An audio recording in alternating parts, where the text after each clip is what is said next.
प्रिय विद्यार्थियों, बगड़िया बाग Vidya Niketan online class में आपका स्वागत है। आज हम पढ़ रहे हैं शब्द विचार शब्द भंडार में एकार्थी शब्द और पर्यायवाची शब्द। एकार्थी शब्द कौन से होते हैं?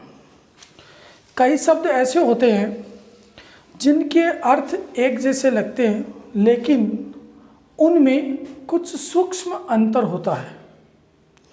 इसे शब्दों को हम एकार्थी शब्द कहते हैं। बोर्ड के ऊपर चार शब्द लिखे हुए हैं। पहला शब्द है अस्त्र। ऐसा साधन, ऐसा हथियार जो फेंक कर चलाए जाते हैं, जिनको फेंका जाता है। शस्त्र, ऐसे हथियार जो हाथ में पकड़ कर चलाए जाते हैं। गोला फेंक दिया, वो अस्त्र है। तलवार शस्त्र है। हम लोग इनको एक ही मान लेते हैं, लेकिन इनमें ये परिवर्तन होता है। ये सूक्ष्म अंतर है, इसलिए इनको हम एकार्थी शब्द कहते हैं। दूसरा है दुख। दुख का मतलब होता है पीड़ा। किसी भी प्रकार की पीड़ा हो जाए वो दुख में आती है। लेकिन कष्ट का मतलब होता है किसी विशेष काम से पीड़ा। जैसे मान लो हमें एक खड्डा खोदना है, तो खड्डा खोदना है, उससे जो पीड़ा हो रही है वो कष्ट है। खड्डा नहीं खुदा वो एक पीड़ा है। ये अलग अलग इनमें अंतर होता है। फिर हम पढ़ेंगे पर्यायवाची शब्द, जो पिछली क्लास में भी आपने बहुत क्लासों में पढ़ते आए हो। जिन शब्दों के अर्थ में समानता होती है, ऐसे शब्द पर्यायवाची शब्द कहलाते हैं। लेकिन इन शब्दों में समानता होते हुए भी कुछ विशेषता होती है।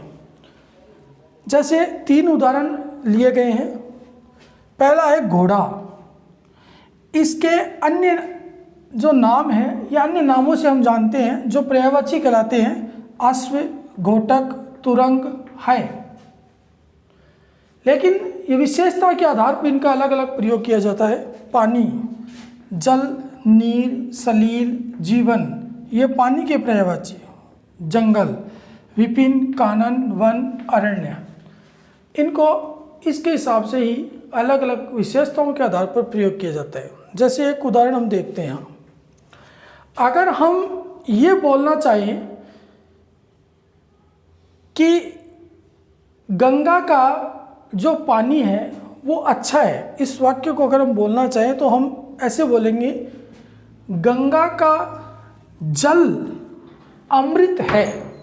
लेकिन अगर हम किसी नाली में जो पानी चल रहा है उसको हम बोलेंगे, तो हम बोलेंगे कि नाली का पानी गंदा है। वहाँ हम ये नहीं बोलेंगे नाली का जल गंदा है। इसलिए विशेषता के आधार पर इन पर्यायवाची शब्दों का प्रयोग किया जाता है।